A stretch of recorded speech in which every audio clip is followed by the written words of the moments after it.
Thank you very much for your introduction. And I promise not to tell any Norwegian jokes.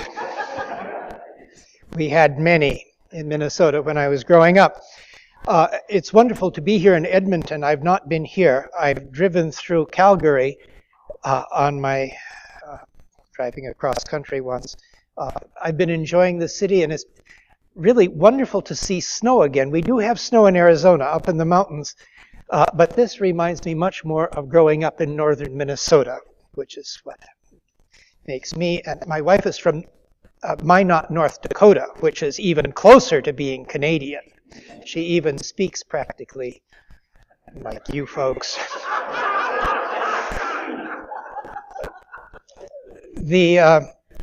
And I promise this is not, I'm not going to do all of this evening. This combines several other things.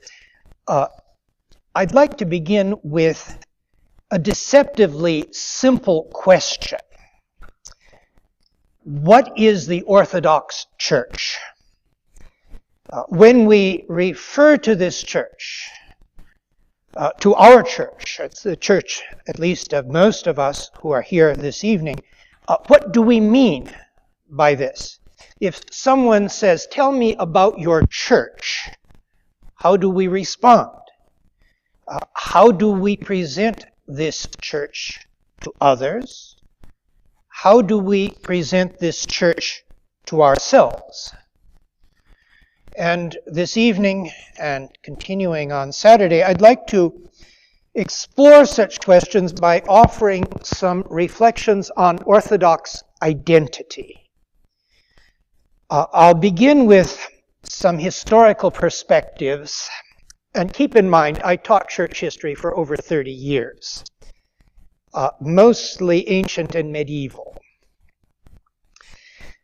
But then I'd like to consider some challenges that we face in North America, in the United States and Canada, but also challenges in other lands of mass immigration in this now the 21st century. As a point of departure, I'd like to consider the word identity itself. The word can be used in several ways. It comes from the Latin word idem, and as that suggests, in its proper sense, identity means self-sameness. It's what makes something to be one and the same yesterday, today, and forever. But in everyday English, the word identity is also used in a looser sense to mean individuality. What distinguishes one thing from others? I'm quoting now from a dictionary definition: the set of behavioral or individual characteristics by which a thing is definitively recognizable or known. So in the United States at least, and maybe here in Canada also, one can speak of an underworld informant being given a new identity as part of a government witness protection program. When referring to the church, theologians, Orthodox theologians, most often use the word identity in the former sense of the word, to mean self-sameness. Consider this passage from an essay by Father George Florovsky, who's one of the most distinguished Orthodox theologians of the 20th century, and I'm sure many of you have read essays by him and books. The Orthodox Church, he says, claims to be the church. The Orthodox Church is conscious and aware of her identity through the ages, in spite of all perplexities and changes. She has kept intact and immaculate the sacred heritage of the early church, of the apostles and the fathers, the faith which was once delivered to the saints. She is aware of the identity of her teaching with the apostolic message and the tradition of the ancient church, even though she might have failed occasionally to convey this message to particular generations in its full splendor and in a way that carries conviction. What gives the Orthodox Church her identity, Florovsky continues, is living tradition. He observes this is not just a human tradition maintained by human memory and imitation. Rather, it is a sacred or holy tradition maintained by the abiding presence and guidance of the Holy Spirit. The ultimate identity of the Church is grounded in her sacramental structure, in the organic continuity of the body. And again, I take this simply as typical of the way in which many people would write and speak of the Church and the identity of the Church. I think most Orthodox theologians would accept this understanding of the identity of the Orthodox Church. Like Florovsky, they would locate the ultimate identity of the Church in her sacramental structure, in the organic continuity of the body, in the sacramental and spiritual life, which has been, again quoting Florovsky, which has been ever the same in the course of ages, despite historic failures and losses, despite perplexities and changes, despite the fact, Florovsky says in another lecture, and I think very truly, despite the fact that the true church is not yet the perfect church. I mention all this because seen through the eyes of faith, the ultimate identity of the Orthodox Church as the Spirit-filled body of Christ is evident. But what is evident to the eyes of faith may be less evident to outside observers. May be less evident to outside observers, and in this category we have to count not just sociologists, historians, other students of empirical phenomena, but Orthodox Christians themselves. Our perception of the Orthodox Church has been molded by those historic failures and losses, those perplexities and changes that Florovsky speaks of, perhaps more than Florovsky and many theologians have been willing to recognize. The externally perceptible identity of the Orthodox Church, that set of behavioral or individual characteristics by which an observer might identify and recognize the Orthodox Church, is more complex, more difficult to explain than theologians sometimes acknowledge. Just consider trying to give a succinct definition of the Orthodox Church. Let's say you're writing a newspaper article, or, for the more academically inclined, a dictionary entry. A presentation that limited itself to the kinds of theological truths I was just repeating would lack credibility. Even a sympathetic reader might have difficulty recognizing in it the historic Orthodox Church that we encounter in everyday life, here in Alberta or in Arizona, through whatever province or state it begins with a Z.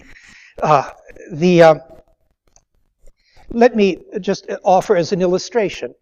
One of the churches, I serve pretty regularly and pretty evenly in 4 churches in southern Arizona, one in the Serbian Western Diocese, one in the Greek Orthodox Archdiocese, one in the Antiochian Archdiocese, and one in the OCA. 4 different churches, 4 jurisdictions, 2 calendars, lots of differences, and 4 bishops. Let me use just as an example, though, St. Demetrius Greek Orthodox Church in Tucson, Arizona. We're very proud at St. Demetrius to have the largest Greek festival in the state of Arizona. It runs for 4 days, packs in enormous crowds. There can be lines up to 40 minutes just waiting to pay the admissions to get into it. It's a wonderful event. It pays the assessment for the parish, to the diocese, many other things. It also has a very active Philopticus society, the women's organization. The people who are most active in it are the American wives of a number of the Greek male parishioners They may not go very often, but the wives are there and make very wonderful baklava. St. Demetrius also has a celebrated troupe of Panathenian dancers, young people. Their numbers include 2 Eritrean kids, because it is a very diverse parish. In fact, this is the Orthodox Church as we meet it on Fort Lowell Road in Tucson, Arizona. I'm sure you can find diversity of this sort, surprises of this sort in Alberta as well. So let's turn now to this externally perceptible identity of the Orthodox Church, the way we appear to others, as this is presented first in popular introductions to Orthodoxy. Here I'm going to be putting together a string of passages from Metropolitan Kallistos Ware's The Orthodox Church, probably the most popular introduction to Orthodoxy going, and probably most of you have looked at it from time to time. He described the Orthodox Church, most often described as a family of self-governing churches which are held together not by a single prelate wielding absolute power over the whole body, but by the double bond of unity in faith and communion in the sacraments. Then he continues, so far, theological verities.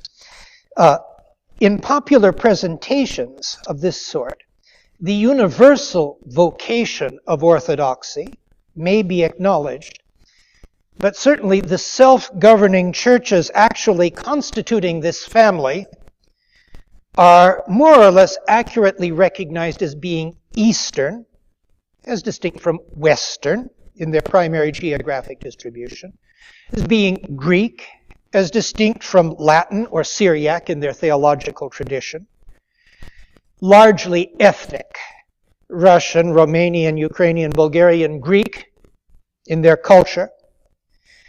The special role of the Patriarch of Constantinople in this family, often a dysfunctional family of churches, may be mentioned, but usually it's in a way to contrast his position with that of the Pope in the Roman Catholic Church.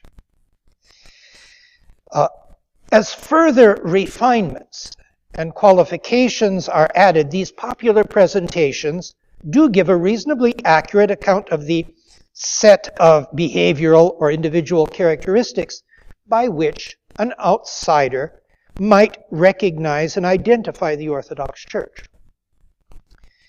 As they do so, they suggest also how difficult it can be to recognize the externally perceptible identity of the Orthodox Church, how we look to others and even to ourselves, with that self-sameness that we experience in the Church's sacramental and spiritual life.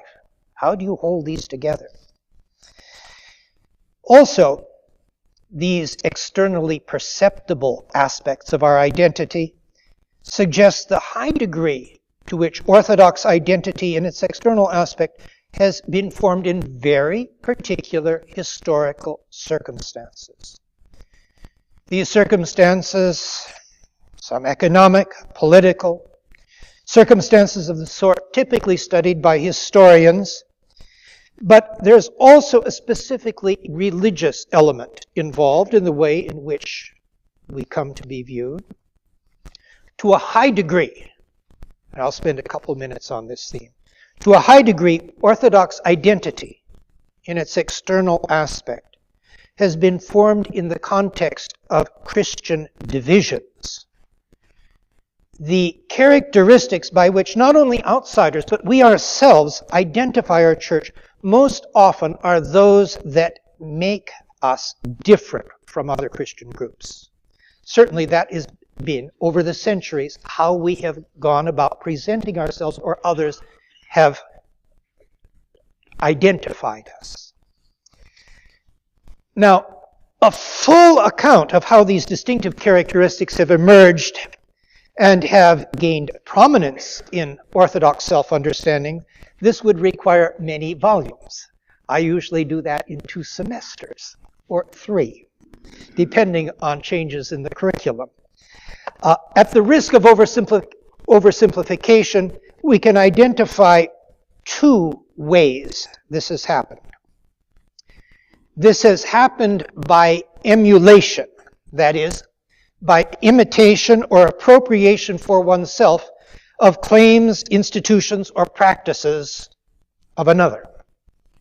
Or it can take place by way of contradiction, that is, by rejection of the claims, institutions, or practices of another, and the concurrent development of claims, institutions, or practices more or less directly opposed to them. This may sound awfully abstract, but I'll offer an example. I'll offer an example from ancient church history, one that will not be particularly controversial at this point. Let me illustrate with reference to the history of relations between Eastern Orthodox, Chalcedonian, Byzantine tradition Orthodox, us, in other words, our relations with the non-Chalcedonian or Oriental Orthodox, once upon a time very often but incorrectly referred to as Monophysite. The division between our families of churches goes back to the Council of Chalcedon in the year 451 AD. We call this the Fourth Ecumenical Council.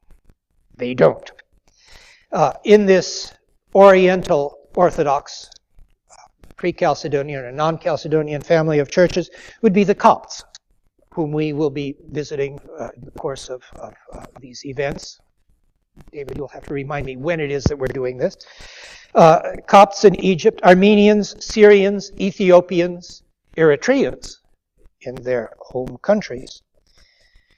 In the decades immediately following the Council of Chalcedon, back in the 5th century, both sides competed for the designation Orthodox.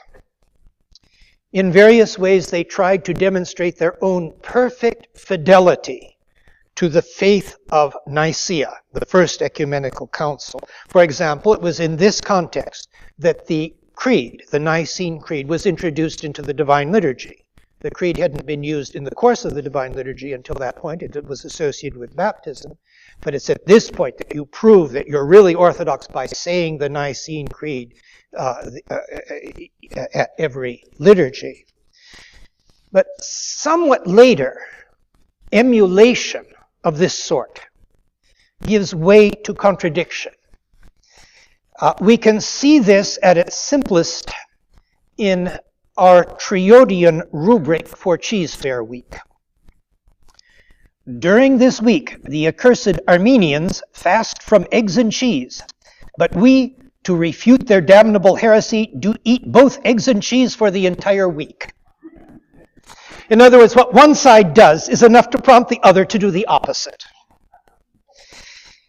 Also, in this same period, new and divergent symbolic interpretations come to be given to ancient liturgical practices that originally had nothing divisive about them at all, no polemical intent at all. For example, the use of leavened or unleavened bread in the Eucharist, the use of a mingled chalice with warm water added as we do, or not. All of these things eventually are given a polemical understanding, although they originally arose without any polemical intent at all.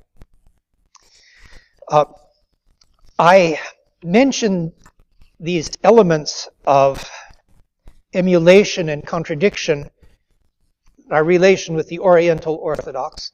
At this point, it's no longer a significant problem, but this same process can be seen in our relations with the Latin West from the later Middle Ages onward. Certainly, scholars now recognize the separation of the churches can't be dated with precision. Don't exaggerate the importance of the year 1054. People say this is the year of the schism, and sometimes you get branching, sort of schema showing how churches branched off one way or another. Only very slowly did their alienation reach a point that these churches regarded the other as being outside the fullness of the church. Long after 1054, when churchmen in the Byzantine East contested Rome's claim to be the universal mother church, they did so by appealing to the idea of the pentarchy of patriarchates, meaning here Rome first, then Constantinople, Alexandria, Antioch, Jerusalem. All this recalling the idea of the church, the ancient Christian understanding of the church as an ordered communion of sister churches. But from the 13th century onward, we can notice signs of change as Roman claims begin to have serious implications. I think, for example, of Frankish Western Crusaders sacking Constantinople in the year 1204, something still very painful in people's memory. Hitherto, the Easterners, and this is getting too much into Byzantine history probably, hitherto Easterners had taken the existence and the external support of the Byzantine Empire, the Roman Empire, for granted. Now the empire is crumbling.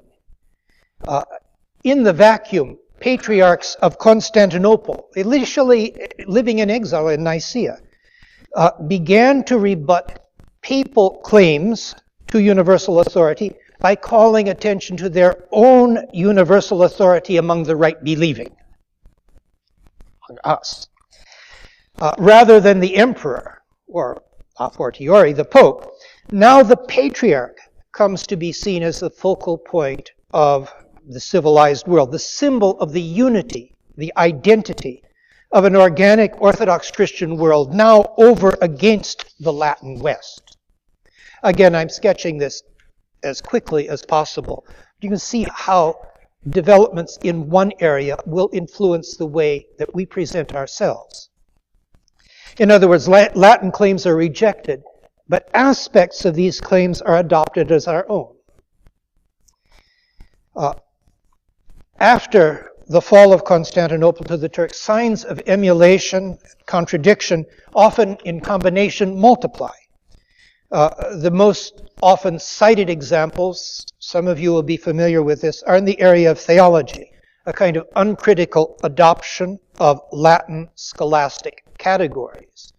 Most often this is blamed on Peter Mogila, canonized in two jurisdictions,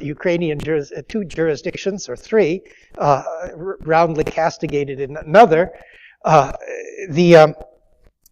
Florovsky referred to this as a pseudomorphosis of Orthodox theology. It was conspicuous in Ukraine and Russia, but this same tendency can be detected elsewhere, even when anti-Latin feeling is very, very strong. For example, in the Greek East in the 18th century, there was a big controversy about confession. Many of you may be familiar with the name of St. Nicodemus the Agiorite, St. Nicodemus of the Holy Mountain. He is the perennial favorite of Orthodox traditionalists, and very often people look to him as an example of true orthodoxy against anything Latin. Now, this again may get a little technical sounding. He wrote a manual for confessors, how to hear confessions. In this manual, St. Nicodemus insists on the use of a deprecative formula of absolution, may God forgive. And he vigorously attacks use of an indicative formula, I forgive and absolve. A Patriarch of Constantinople, Callinicus III, had insisted that was the right formula to use. Confession. Now it's easy to say how right St. Nicodemus was. This indicative formula, I an unworthy priest, forgive and absolve. This certainly, we say, must be a sign of Latinization. But there's a lot of irony in this, because like his opponent, Patriarch Callinicus, St. Nicodemus the Agiorite, was preoccupied with determining the right formula to use. In earlier centuries, there was not a preoccupation with this at all. There was a whole range of things, formulas, or rather words and prayers that would be said. Not an effort to find a single right formula for absolution. And this is a preoccupation you don't find earlier.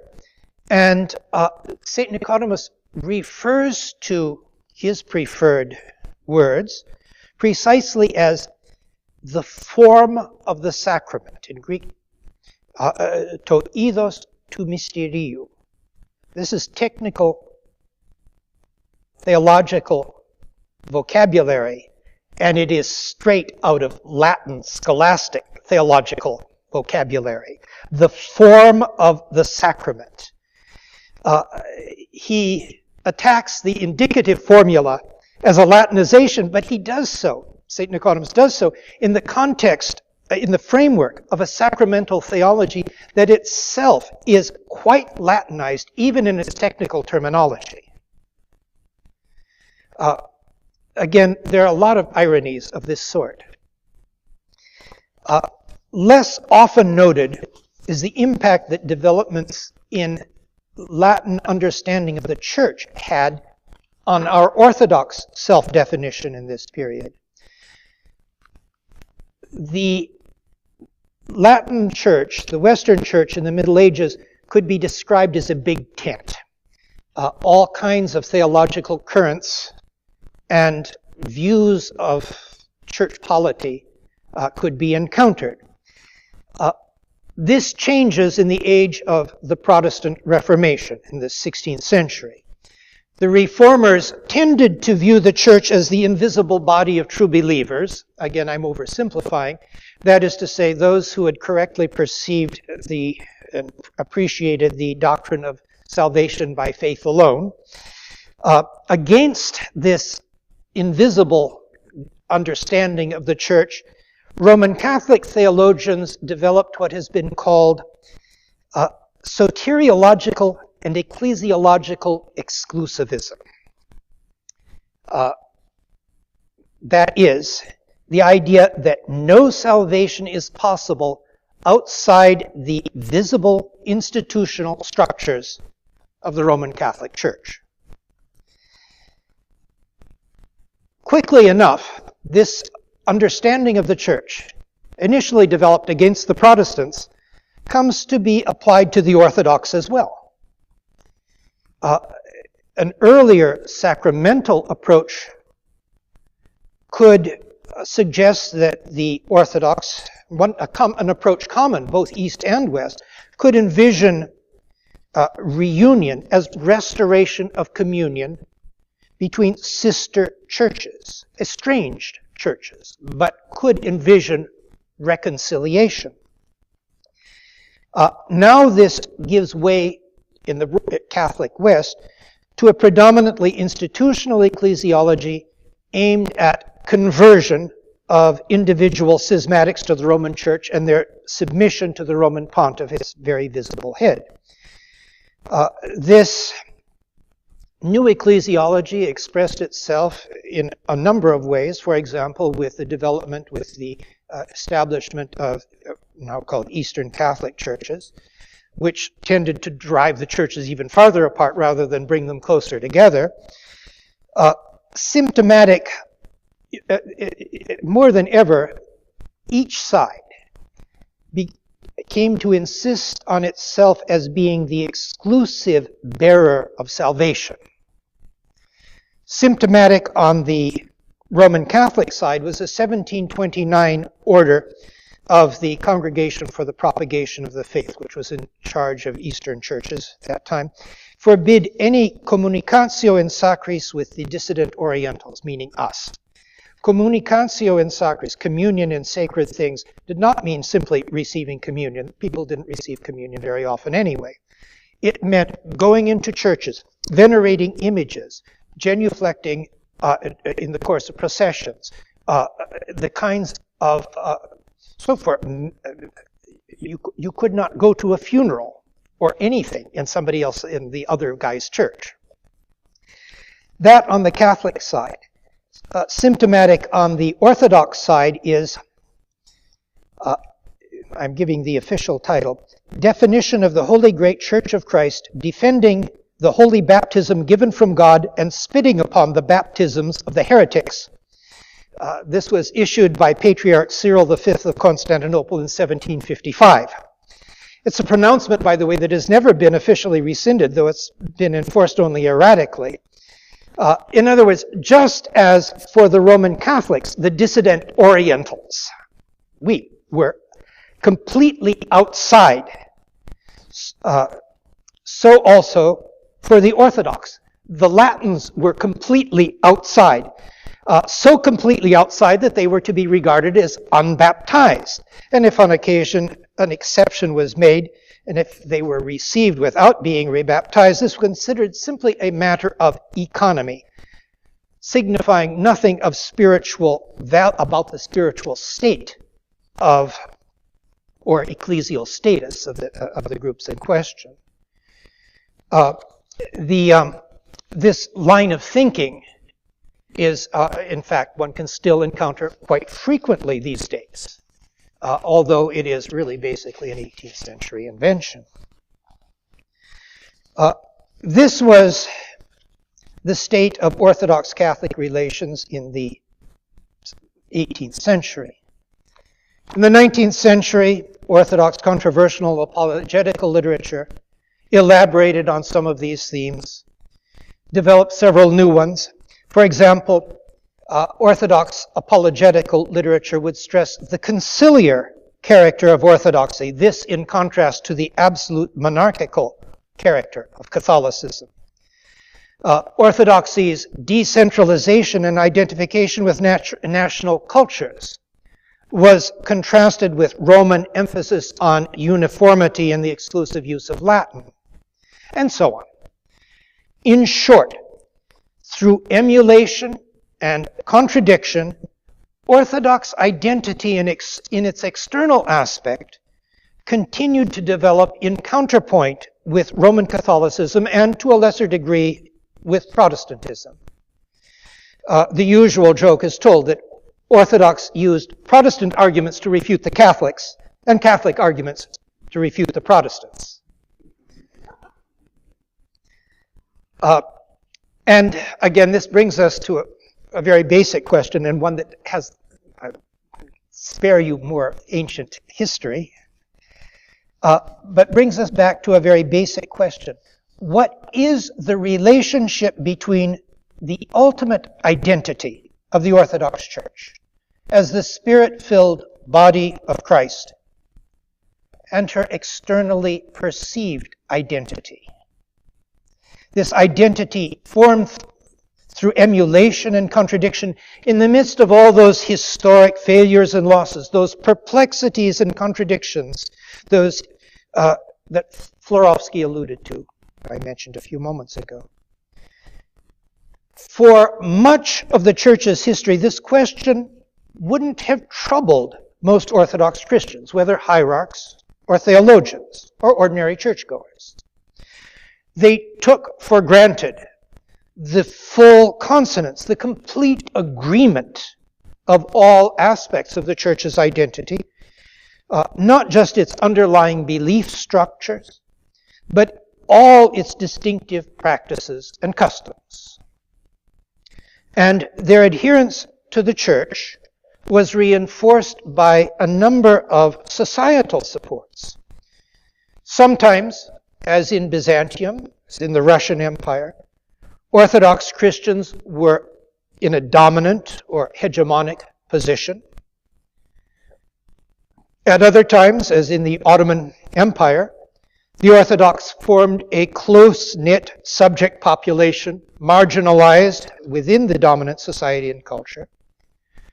Still other times, in, I would say, classic diaspora situations, they constituted a permanent foreign colony in the midst of the host culture. A wonderful example in Potsdam, near Berlin. There's a charming collection of Russian-style houses in a beautiful Russian Orthodox church, the early 19th century. They were built in the early 19th century under the patronage of King Friedrich Wilhelm III of Prussia to accommodate the chorus of Russian singers that he hired to entertain his first Prussian regiment of the Guard.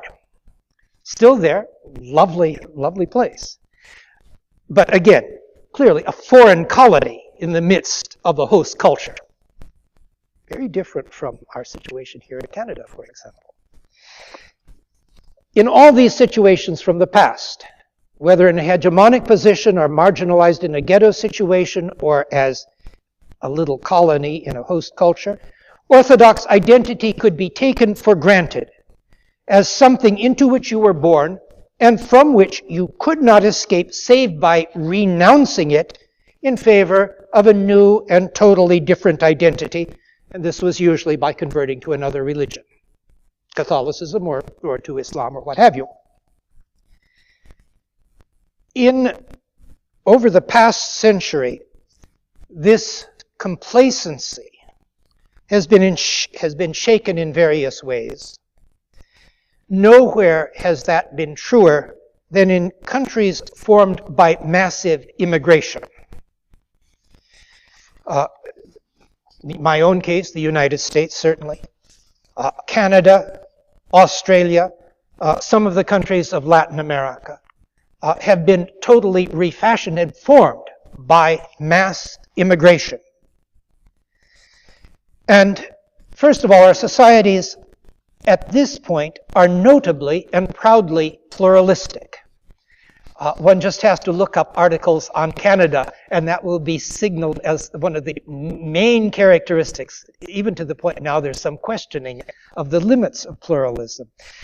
In the United States, we've moved from a state church system to an unofficial Protestant establishment to a nation of Protestant Catholic Jew, the title of a famous essay by Will Herberg, to a nation now in which virtually every religious and special interest group known to humankind has a chance to be heard and to thrive. Canada's religious trajectory has been a little different, but only a little different.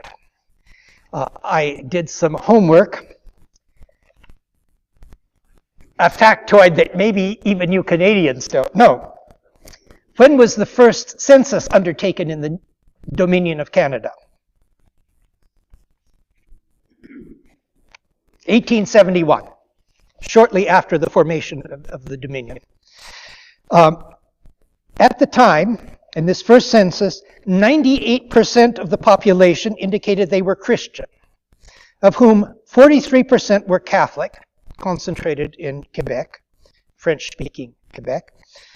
52% were mainline British background Protestants, Anglican, Methodist, Presbyterian, Baptist. That was it. But with massive immigration in the closing decades of the 19th century onward, the religious and ethnic makeup of Canada changed dramatically. For example, by 1911, again, I do a little homework for these things, there were nearly 90,000 Ukrainians of Eastern Christian tradition, mostly in the prairie provinces here. And certainly many more since then. And certainly also large numbers of Mormons, Mennonites, Hutterites, and so on. Ethnic, racial, and consequently also religious diversity were somewhat constrained, partly by depression, where nobody went anyplace, and also partly constrained by preferential immigration policies for a time, favored European, favored, in fact, British and French, and then United States in terms of preferences. But with the Immigration Act of 1976, any remnants of this has changed. And so in Canada, just as in the United States, people come from everywhere and from every kind of background imaginable. I'm sure you're going to lecture me eventually on the differences between the United States and Canada. We could do that another time. In our North American context, whether the United States or Canada, pluralism doesn't mean simply that a number of religious groups coexist on the same territory. If that were the definition of pluralism, even the Ottoman Empire would qualify. It means that these religious groups are free to compete for souls, or to engage in dialogue, or to cooperate in any number of common projects, or to remain aloof from any contact whatsoever, just so long as they maintain a modicum of civility and eschew violence. Pluralism, in this context, also means that a person's religious identity can't be taken for granted as something you acquire at birth, as once may have been the case in both our countries. Rather, it involves an element of intention, an element of decision, indeed of ongoing decision. All religious groups in our countries are forced to deal with sociologist Peter Berger called an uncoerced clientele. A clientele free to choose their own religious identity, or what is very common today, free to fashion their own religious identity by putting together a personalized patchwork religion. If any of you have had a child say to you, "I think I'm a Buddhist,"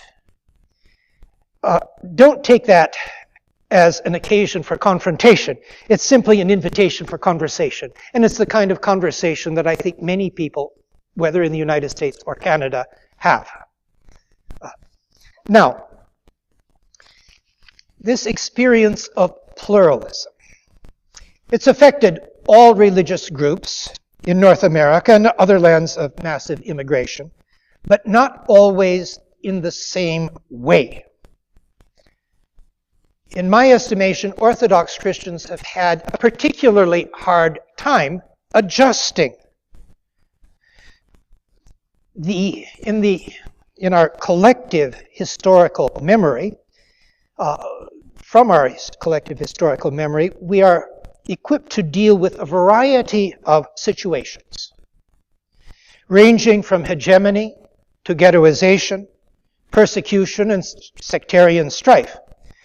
But our historical memory hasn't equipped us to deal with religious pluralism, the sort that we have in the United States and Canada. It's relatively easy to trace the formation of Orthodox ecclesial identity over many centuries. I gave you a very condensed version earlier. It's much harder to trace the formation of a specifically American or Canadian or Australian Orthodox ecclesial identity. Almost inevitably, one would be forced to speak not of identity, but of identities. In the late 1990s, I was asked to write a popular history of Orthodox Christians in North America. In principle, this was to include Canada and Mexico, as well as the United States, and to cover the Oriental Orthodox as well as the Eastern Orthodox, all this in very short scope. I immediately wondered whether such a history was possible. Was there enough unity of subject to permit such a history? It's not just that you have a lot of material, it's just that how does this make a story? Just consider the way in which Orthodox Christians themselves have recounted their history in the New World. I have in mind a 1984 collective work. It's entitled A Companion to the Greek Orthodox Church. An excellent little volume as far as it goes. It includes in appendix a list of milestones in the history of Orthodoxy in America. The first entry reads, 1528, George the Griego arrived in Florida, the first known Greek to come to America. Now, we of course know nothing whatsoever about George the Griego's religious beliefs and affiliation, if any. Under the circumstances, coming when he did to what was then a Spanish outpost, it's unlikely that he was a practicing Orthodox Christian, or that his arrival left any lasting Orthodox imprint on this continent. I mention this because comparable examples can be found in other jurisdictional histories. The history of Orthodoxy in the United States, the history of Orthodoxy in Canada, or Australia, or other lands of massive immigration, comes to be little more than a collection of ethnographies. You have a book on Ukrainians in Canada, or Ukrainians in Alberta, and there will be a chapter devoted to the religious factor. Or History of Greeks, a fine volume by Ted Salutos on Greeks in America. 2 chapters on the church. So also History of Serbs have a chapter on religion. But a history of Orthodoxy in America, very hard to find. Individual Orthodox Christians face similar problems. Someone asks, what are you? In the context, assuming that you're going to be responding on in terms of religious identification.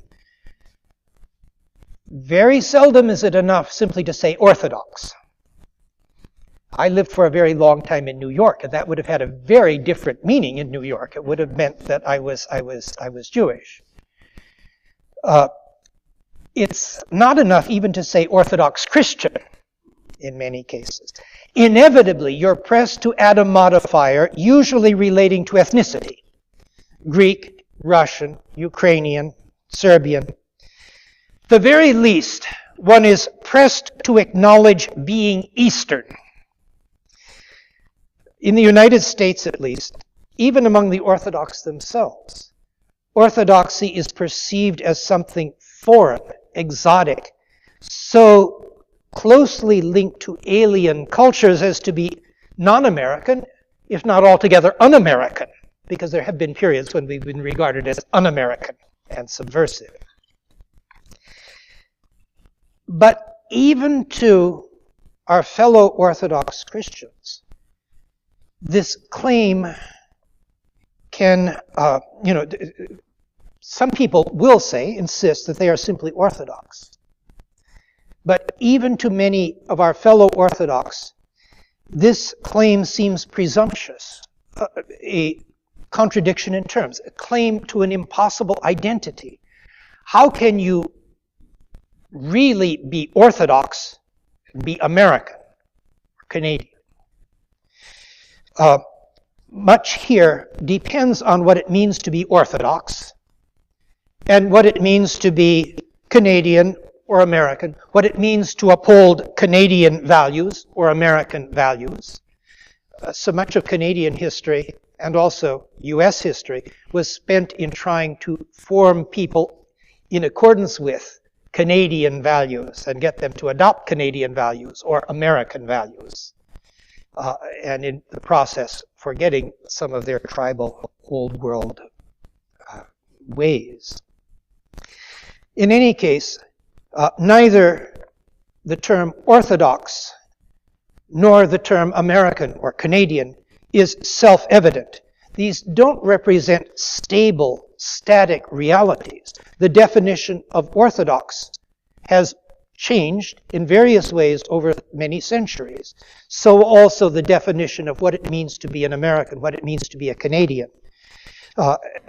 Over the centuries, over the decades, definitions of Canadian or American have become ever broader, ever more capacious, as our national experiments with pluralism have expanded.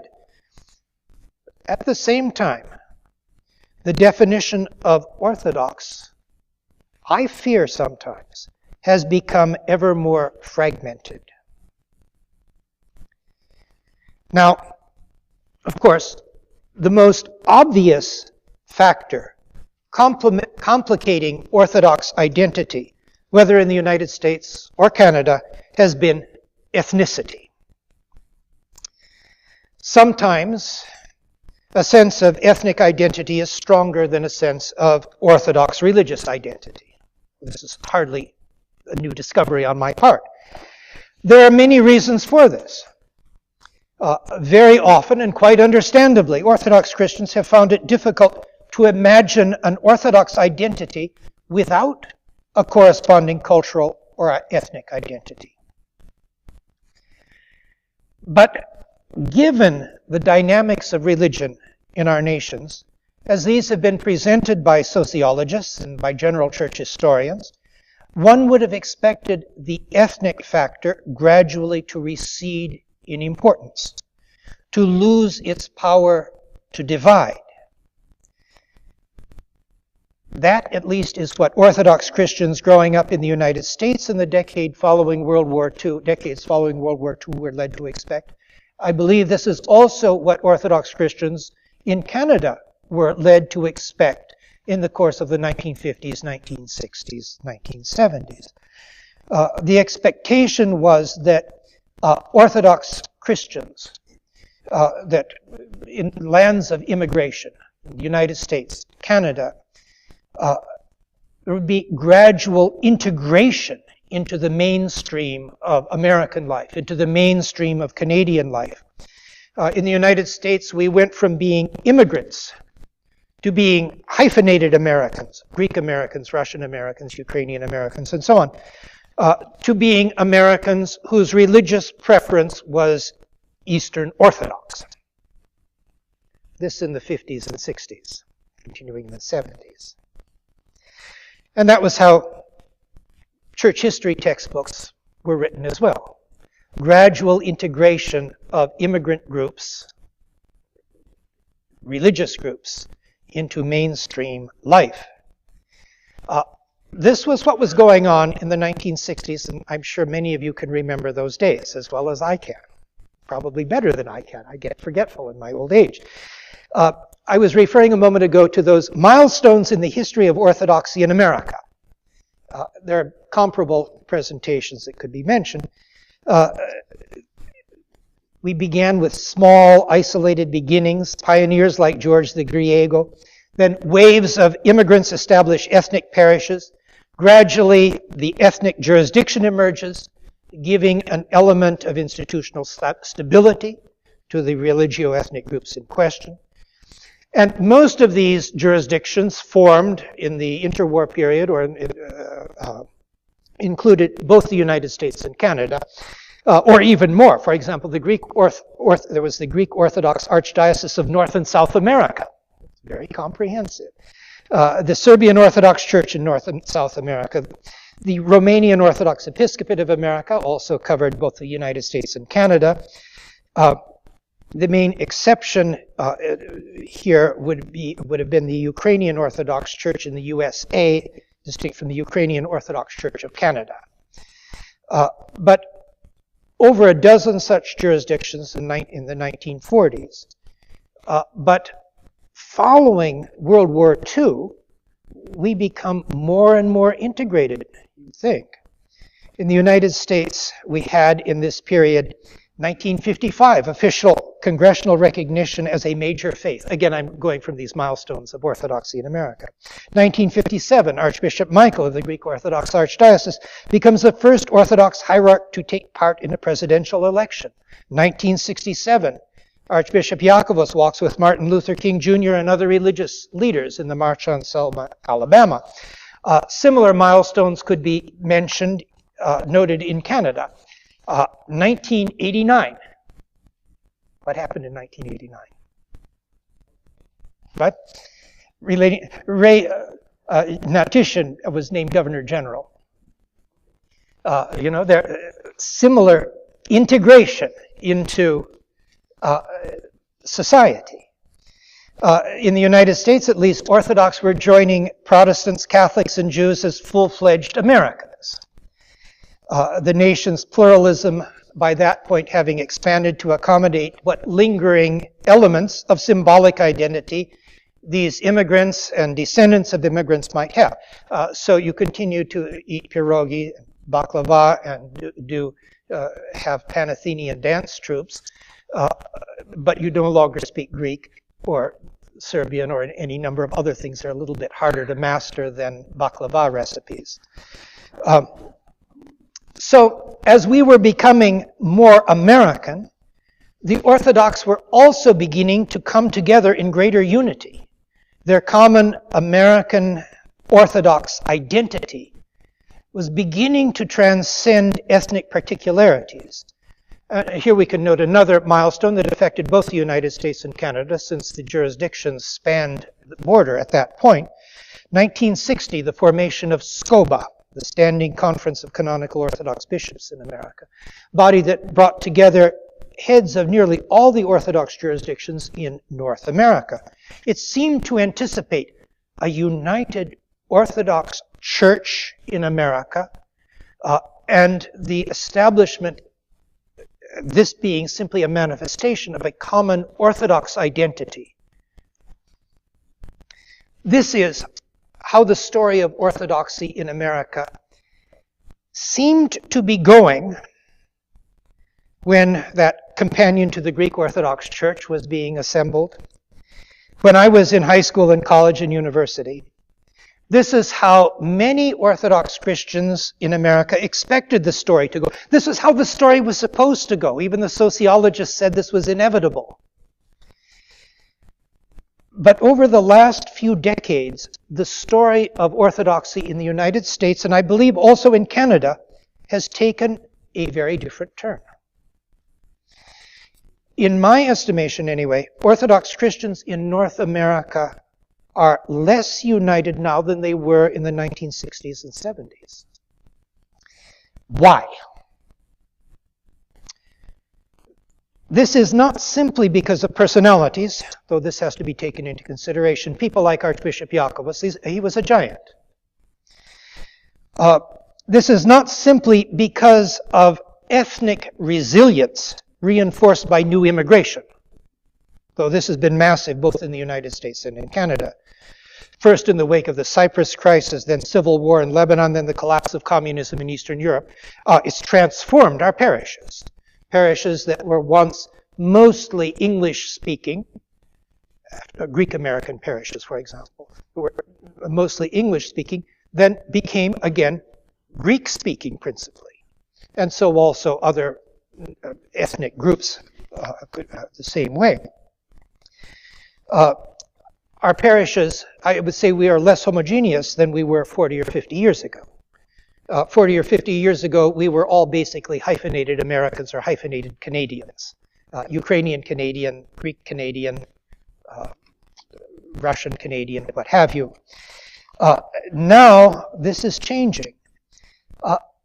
This change also isn't simply because of changing global politics, improved communications, cheap airfares, all of which have facilitated closer contact between mother churches in the old world and their dependencies in the new. And also, I would add here, more influence and more control over new world dependencies. I'd like to present an argument here. Our present disunity, our seeming lack of a common Orthodox identity in North America, may be the result of some underlying disagreements about what constitutes Orthodox identity itself.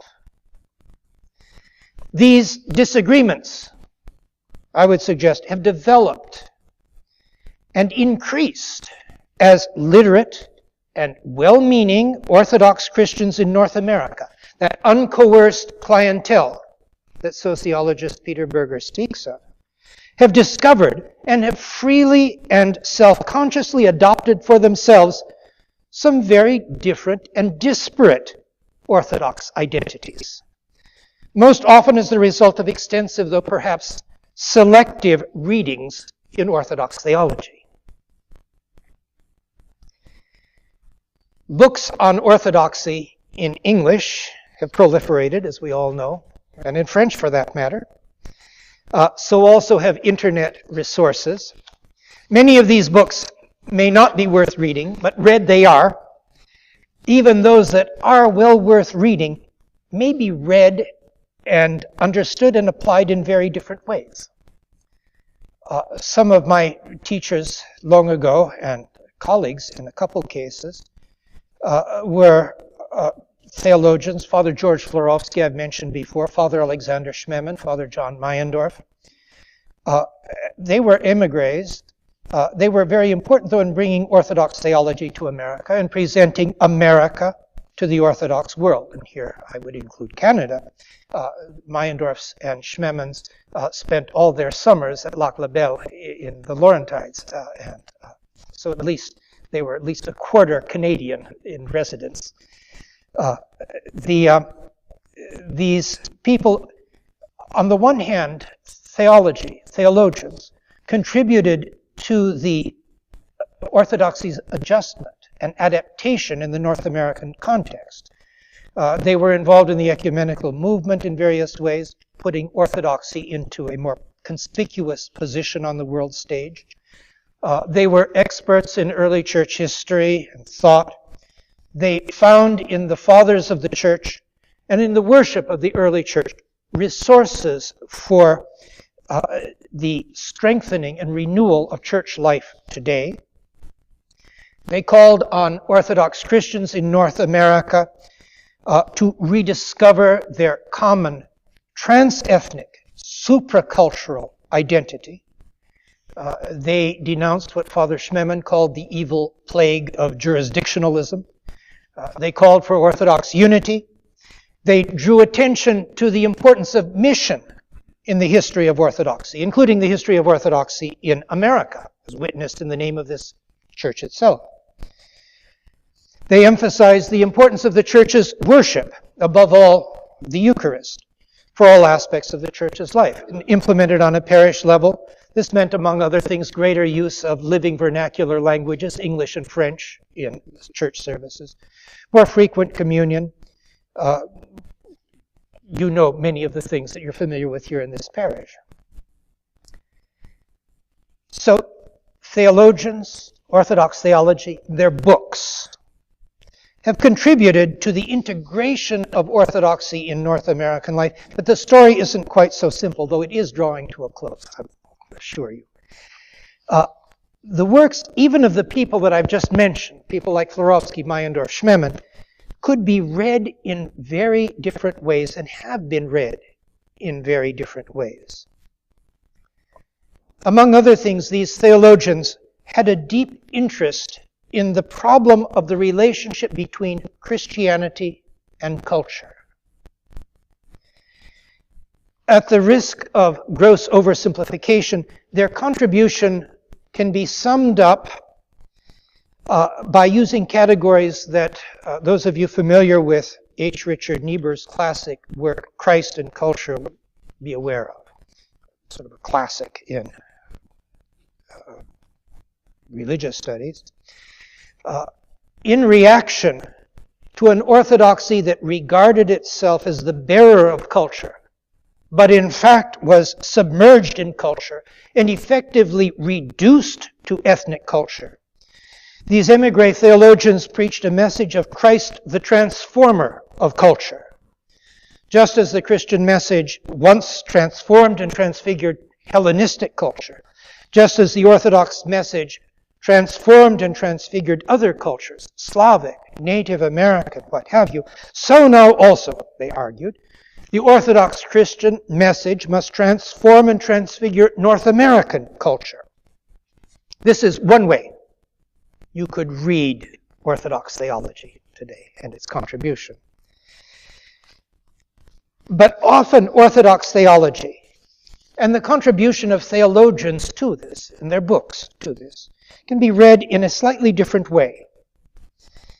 It can be read as a message of Christ over culture, or rather, it has been read as a message of Orthodox Christianity and culture over Western culture. The West, according to this line of thinking, has been poisoned by rationalism, legalism, secularism. The East, by contrast, has maintained the authentic Christian vision of God and the world, above all in its experience of worship, and this despite the baneful Western influences on its institutions, on its formal presentations of theology, and so on.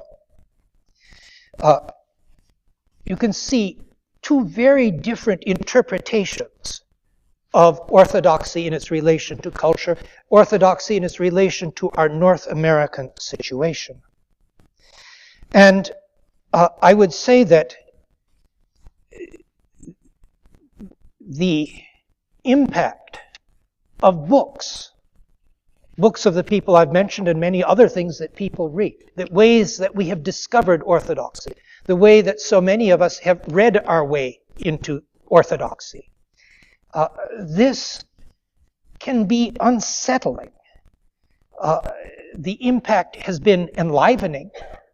It brings you here tonight, but also unsettling, and it's also cut across old jurisdictional lines to reveal the multifaceted character of orthodoxy itself.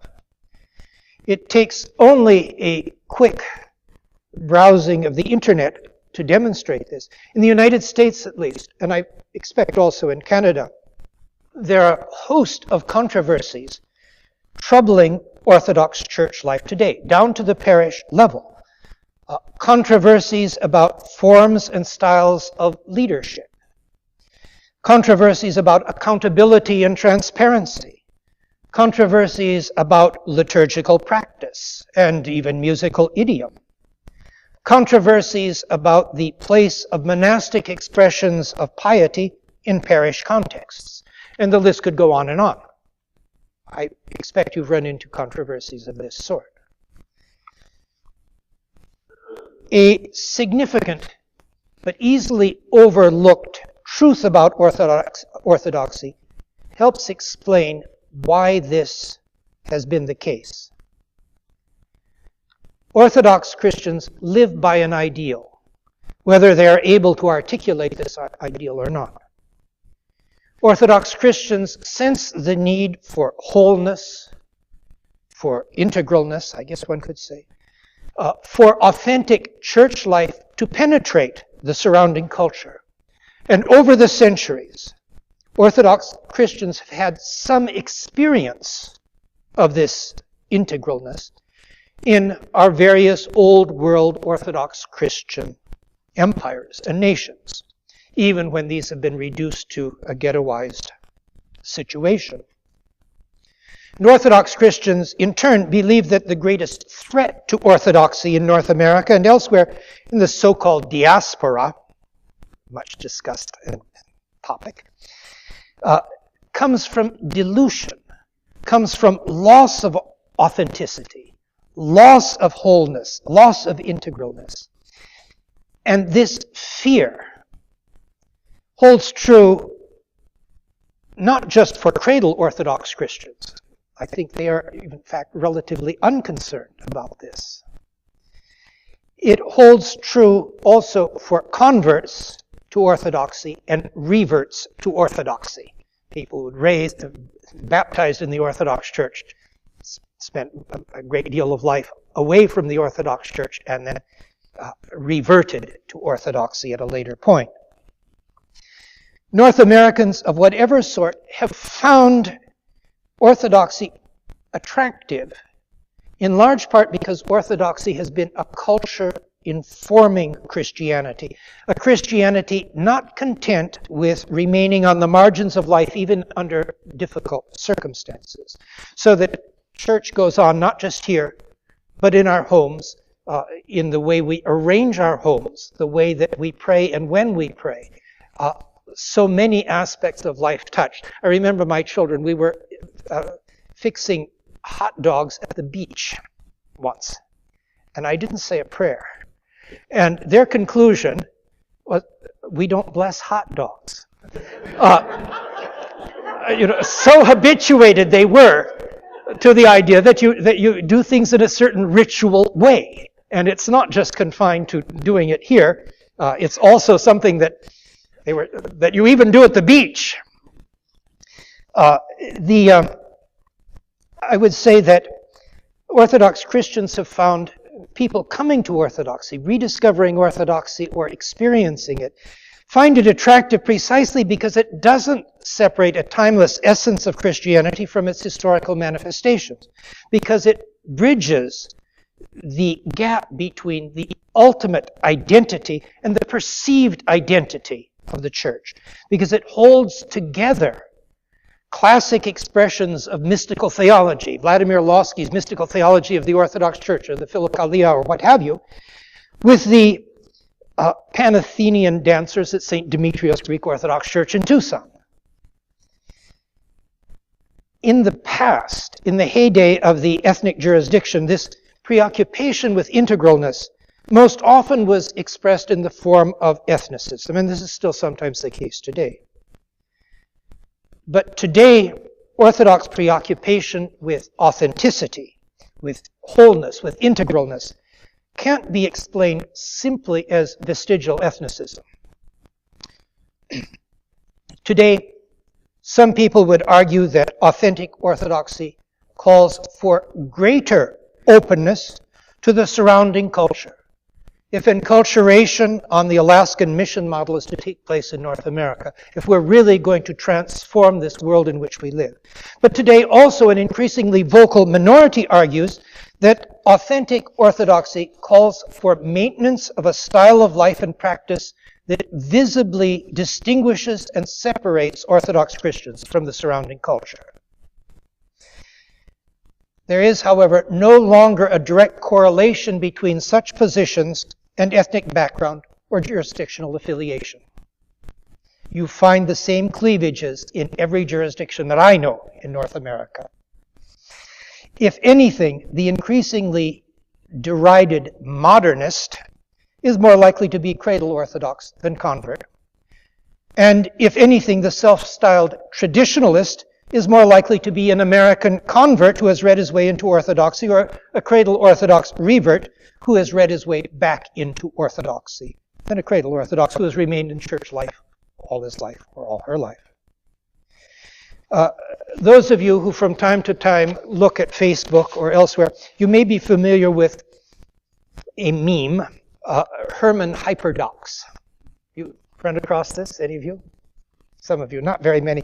Anyway, it's a meme. It shows a bearded younger guy with self-satisfied and self-righteous expression on his face, and the text ever changing with this. For example, one of them, still a catechumen and has already switched jurisdictions 3 times.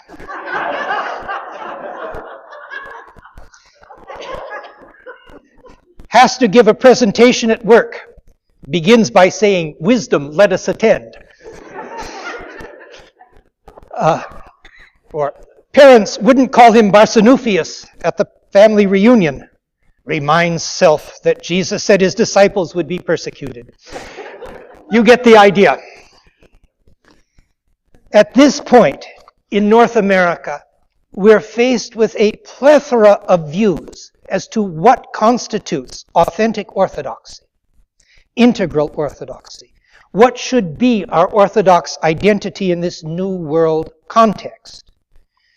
At least in the United States, very possibly here in Canada also, even within a single jurisdiction, one can find, depending on bishop or parish or priest or faction, an ethnic reduction, a hyphenated American reduction, a conservative evangelical reduction, a traditionalist reduction, and possibly other reductions of orthodoxy.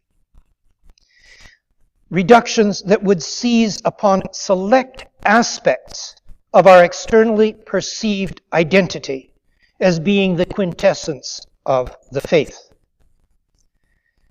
More versions of Orthodox identity, no doubt, could be mentioned. Talk more about that maybe another night.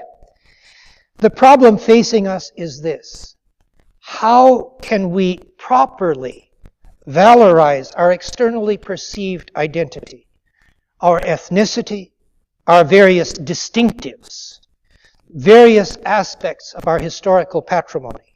How can we accept all this and value this as a constitutive element of our faith, something that we cannot and should not simply discard?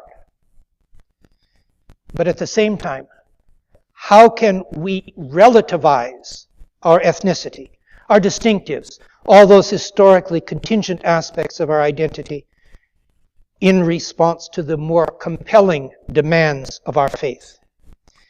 This is a question that I hope we can explore in discussion, but then also continue on Saturday evening. And you wanted to ask some questions. So, yes, Father Phil. You were telling me earlier about being prepared and how you're dealing with 4 different jurisdictions.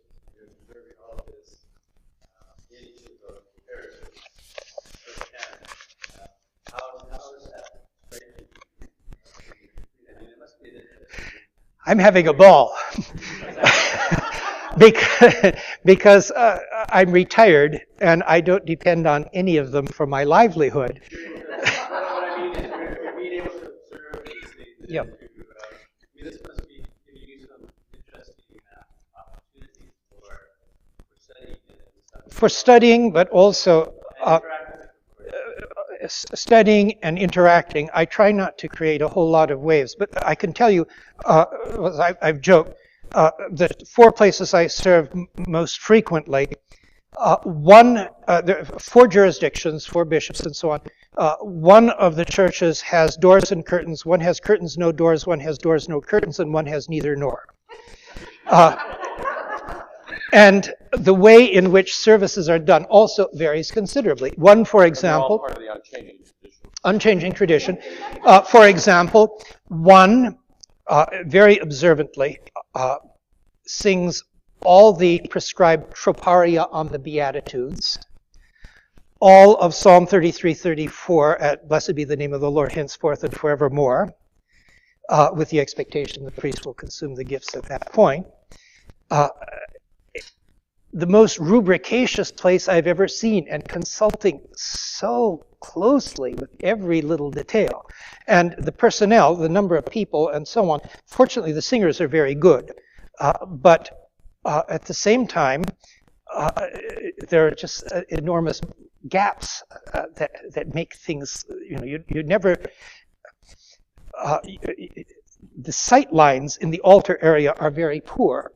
And I have to be going sort of like this to get someone to hand me a censer at various points. In other places, the jurisdictional differences do make it cause some complications. Directives in one will say specifically point at the paten, the chalice, at the words of institution. Another will say, no, you are not supposed to do that. And differences in censing and so on. The biggest difficulty, though, is how to proclaim the Word of God in these very different communities. Say something, because I don't have contact with all of them so regularly that I can, that I know, and I have terrible problems with names.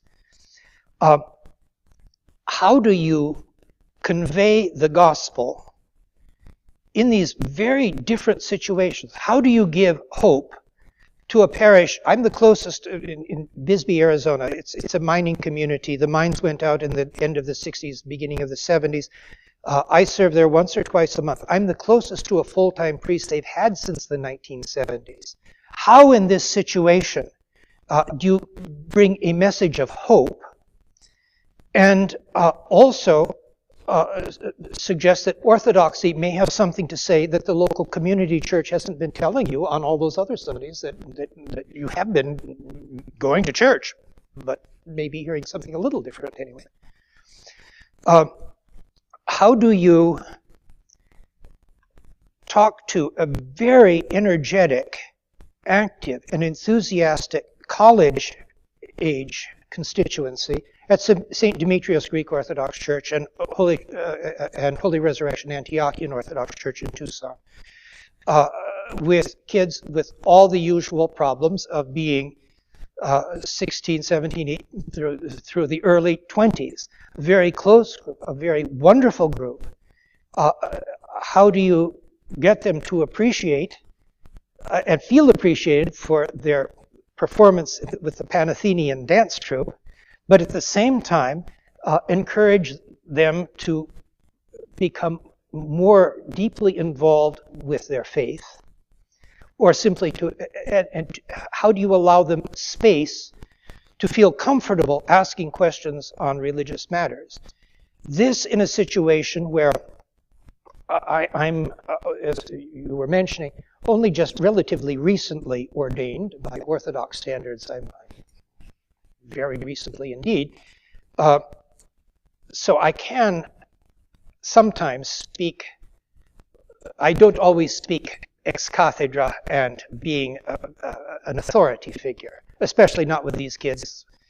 But on the other hand, very often they're accustomed to that, and in Arizona, there is a very strong presence of a certain type of monasticism that can be very cultish. So you run into a huge range of issues, and I haven't sorted them all out, but it's very exciting. Now, my biggest challenge, though, and my biggest problem, you will think very trivial indeed. You were introducing me and mentioned some things that I've done, but you didn't mention the fact that my wife and I have edited 6 volumes of Orthodox liturgical music in English language, and my real love is liturgical music. And one of the churches sings very well, but my little church in Bisbee, if it weren't for my wife, I would be desperate. But we are beginning to sing quite well, and they are even able to sing Bartniansky No. 5 cherubic hymn many times. So if you're interested in seeing what a small little Serbian Orthodox parish in a practically deserted mining town is like, go to www.ststephennemanja.org, and we even have an MP3 singing my adaptation of Serbian chant Troparion for St. Stephen Nemanja.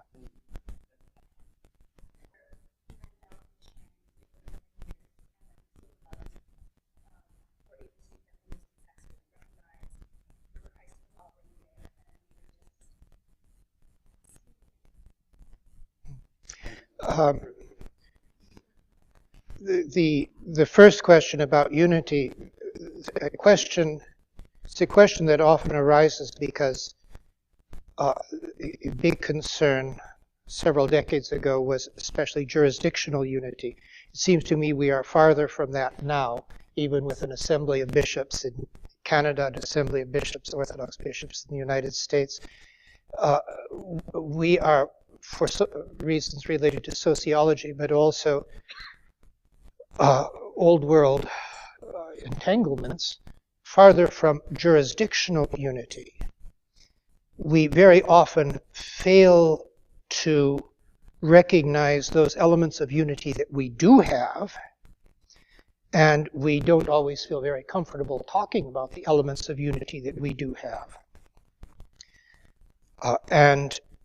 I think that the agencies, or those areas in which effective Orthodox unity is developing and expressing itself in creative fashion, is through, for example, OCMC, Orthodox Christian Mission Center, through IOCC, International Orthodox Christian Charities, and other forms of organization and expression quite different from anything that the Church has known through most of its history. And these are means available to us today. That was the easier question, though. I hope I'm answering part of it at least.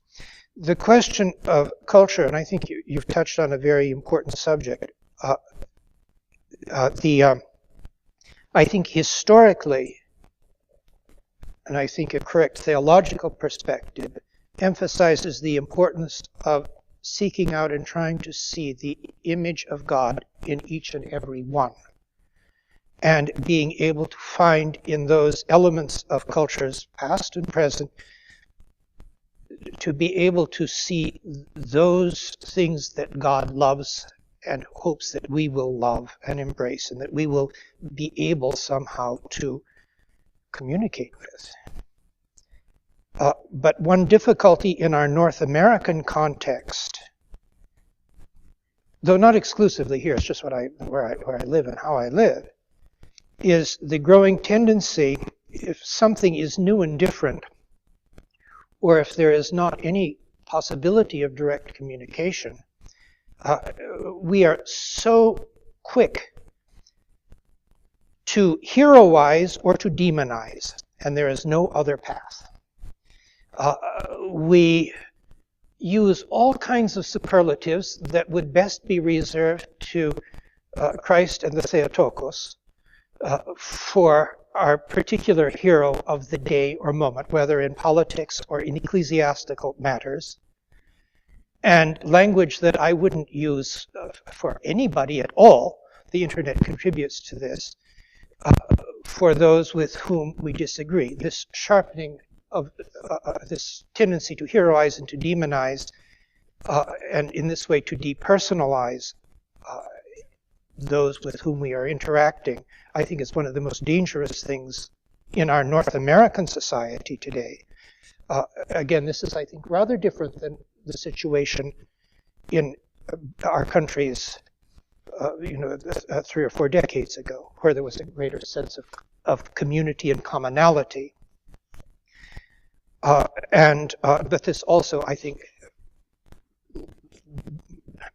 bleeds over into church life. We become accustomed to a certain way of interacting. You want to follow up on that at all?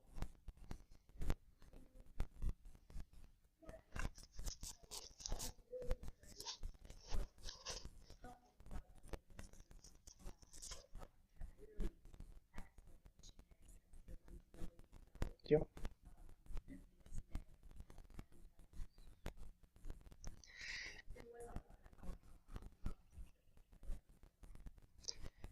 He offers an excellent example. Another area, though, I think that's important. We so often think of mission. We've projected this onto antiquity, and we tend to look at mission as, if I can put it this way, an elite group of white guys goes and proclaims the gospel in various places. In the early church, what is missed, but you can find it in the New Testament, you just don't find it, emphasized particularly. It's very often displaced persons. It's persons in in some cases, upper class, in more cases, the people who were not the elites of society. They were people who may be rich or well off, but not socially acceptable because they were new immigrants.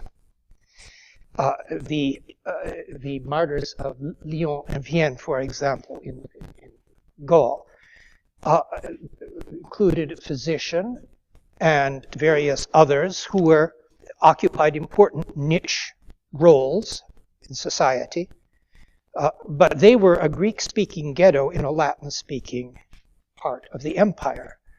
I think that it's so easy to neglect the role that such people played, but still play.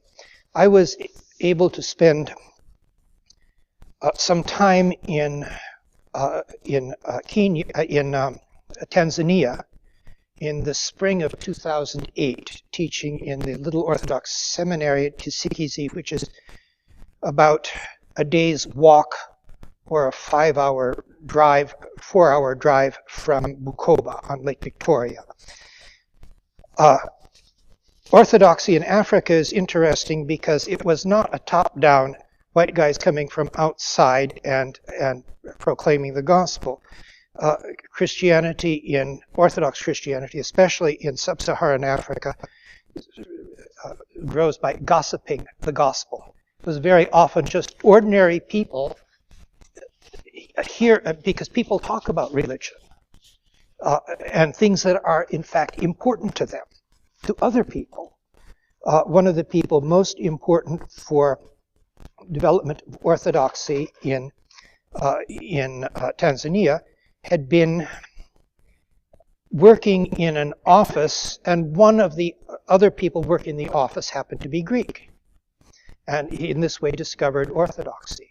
In many ways, especially in Kenya, the next over, Orthodox began not as canonical Orthodoxy with someone coming from Alexandria or from any other place. It came from movement originally in the United States of African Orthodox, Marcus Garvey and other people of this sort, to South Africa, then to elsewhere in Africa, reading their way into Orthodoxy and sort of partly inventing it as they went along, partly discovering it.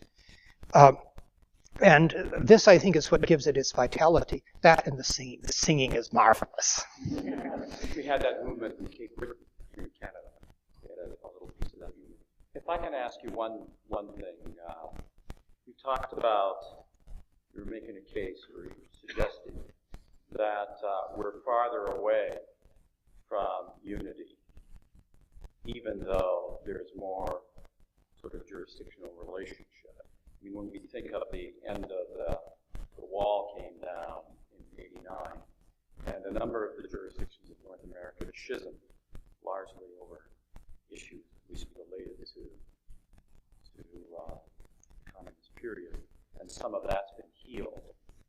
Are you suggesting that we now live in a period where there is a more kind of virulent ideological commitment, which is different within parishes, and that is that not partly within parishes, or just or in that virtual world of the internet, because in fact the schisms, the divisions caused or centering on communism in Eastern Europe, these are pretty much over with. And now the ideological cleavages are revealed to be within Orthodoxy itself. Or rather, they've morphed, because in some cases they are related to people in the old world rediscovering Orthodoxy, in the same way that people here may rediscover Orthodoxy, getting little bits and snippets of it.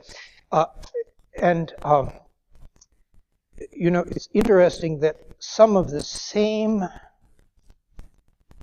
pathologies that you find in certain quarters in the United States, you can find in Orthodoxy in Old World contexts. For example, the controversies concerning barcoding and the mark of the beast, that having something barcoded on you, the stories of pious monks rejecting any gifts and anything that has barcoding on it because it will ensnare you with the devil. I ran into this in Romania.